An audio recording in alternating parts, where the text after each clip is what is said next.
Di şerê cîhanê yekemîn de İmparatoriya Osmaniyan zêdetirî milyon û nîvek Ermenî bi pergalî bi hevalbendiya Almanya û Nêmsayê re kuştin. Di sala 2000 de zêdetirî 126 zanyar û lêkolînvanan jî gotin qirkirina Ermeniyan a di dema şerê cîhanê yê yekemîn de rastiyek dîrokî ya ku nayê înkarkirine. Gelê Xristiyan yên ku ji beriya sala 1913 de ango di serdema bîstan de rastî komkujî û polîtîkayên qirkirinê dihatin, dikarî bûn ku çand dîrok û şaristaniya xwe ji wendabûnê biparêzin û heya roja me ya îro bînin. Ermen, Aşûrî û Suryaniyên ku ji komkujiya Sêfoyê dikarî bûn rihê xwe xilas bikin, li Sîmelê ku di navbera Iraqê û Îranê de ye bicih bûn. Lê piştî çend salan taybet di sala 1933 de jî rastî komkujiyeke din ku di encama wê de milyonek kes jiyana xwe ji desta robrûman. Yên ku dikarî bûn xwe ji komkujiyê xilas bikin derbasî xaka Sûriyê bûn û li qiraxa Cemê Xaburê bicih bûn. Di wê demê de 33 gund bi çend êlên Kurd re ava kirin û lê jiyan kirin.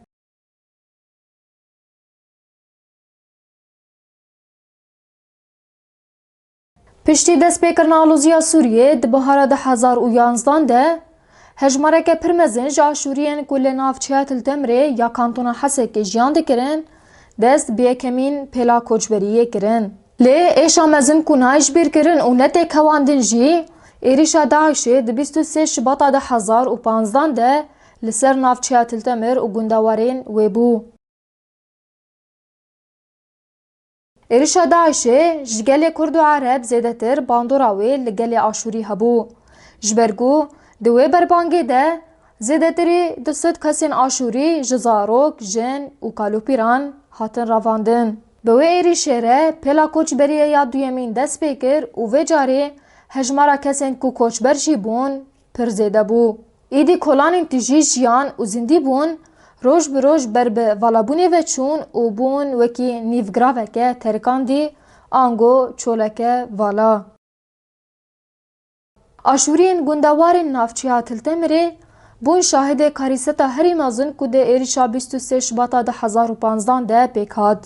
Lê rêwîtiya êş, koçberî, ravandin û qetilkirinê li vir nesekinî. Di nehê cotmeha 2019 de Dewleta Tirkiya dagirker êrişên xwe yên li dijî herêmên Bakur û Rojhilatê Sûriyê dabû destpêkirin de niha gihîştine nêzî navçeya Tiltemirê. Êrişên Dewleta Tirkiya dagirker çi qasî bandor li hebûna gelê Aşûrî kiriye? Jin vê êrişê çawa dinirxînin û naskirina Serokê Amerîkayê Joe Biden ji komkujiya Ermeniyan re çawa dibînin, da ku em bersiva pirsên xwe bibînin, meser dana Meryem Yaqo ya ku li gundê Tilcimayê dijî kir û hevdîtinek pêre çêkir. Meryem Yaqo behsa bîranînên ku dayîk û dapîra wê derbarê komkujiyên derheqê wan de pêk hatibûn de wiha kir. Osmaniyan fermanên pir mezin derheqê gelê me de pêk anîne û gelek kes kuştine û beşek jê jî di rêwîtiya ber bi Iraqê û Sûriyê de jî hatine kuştin û beşek jî ji tî û birçîna re mirine. Li Iraqê jî ji êrişan xilas nebûn. Ji lewra berê xwe dan Sûriyê û li qiraxa Çemê Xaburê bicih bûn. Zêdetirî 88 salin Aşûrî li vir dijîn. Osmaniyan brengekî hovane û biriya şûran gelê me serjê kirin û kuştin. Da ku koka me ji mirovahiyê hilînin, Osmaniyan komkujiyên pir hovane pêk anîn û gelê me ji hevdû belav kir. Ya herî hov jî ku ji bîra tu kesî naçe, ew e ku bi şûran zikê dayîka ducanî diçirandin û zaroka wê jê derdixistin û carnan jî bi hev re dikuştin.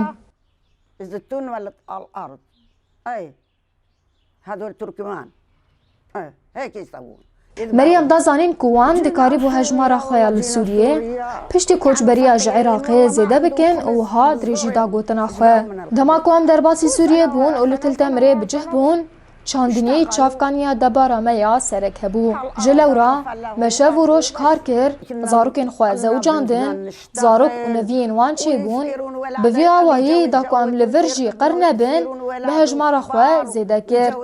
ويلا يلا، والله من 400 صاروا 2000 2300 كمان قبل ما يبلش معلش مدي الغرب. بریا کوشر سوریه دست پی بکه ام دبهشت دبون لپشتی کوشر دست پیکر کو 17 سال جی دوام دکه ایدی کوچبری دست پیکر و پرانی آشورین کوچبر کشتن و رواندنه کوچی ولاتین درببون.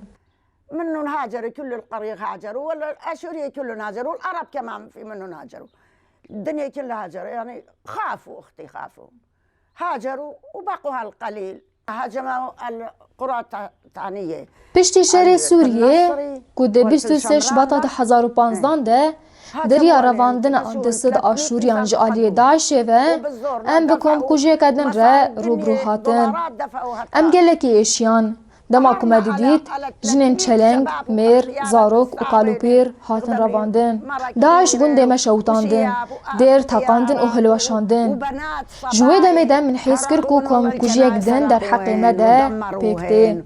وبنات منهم اخذوهن، الا في 2 3 اخذوهن، وشباب مريم دا خويا كرن كو تشتين غريداي دولتا تركا دا بركر كو تاني بسي كيلومتريان باكوري غوندي ويد كيفن وها بحصا كريارين وانكر دولتا ترك بريا صال اونيفكي ديسا ايريشي مكرن دست مده تشتك تونه كو ام شروان بكن تاني إرادة ما هي كو ام دروي واندا بسكنن و ام بيجن افدر آخا مايا ام ترك ناكن وجداغر كران را ناحيلن ام لفر جدايك بون و ام لفر جي بمرن شتاين دولتا ترك عرضي مايا شش دونم كو ما كربو باخچه فيكيان وجبر همي ويجي خلقي حلب و قامش لو يدخارن لقاسمية بو خاطة داغر كرن 11 طن 12 طن ياخذون الهلب، ياخذون القامشليه، يبيعون ايش بيو.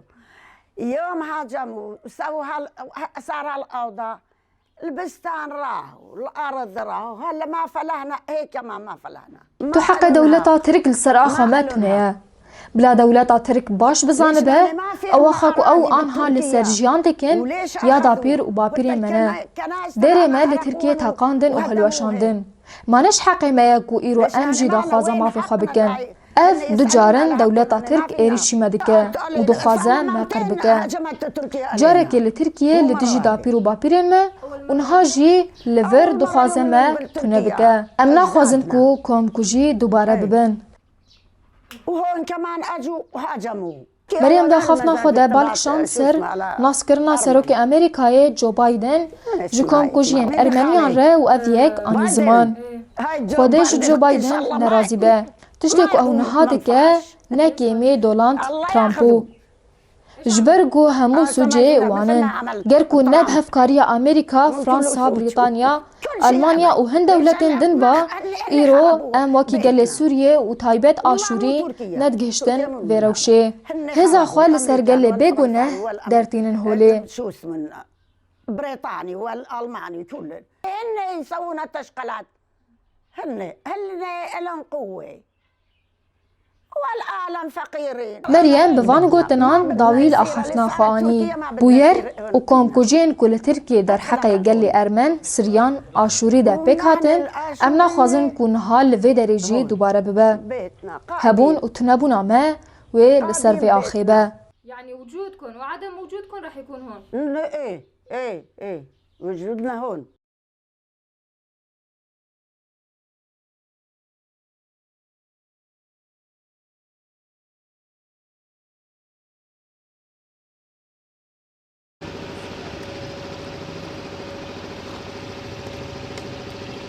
طيب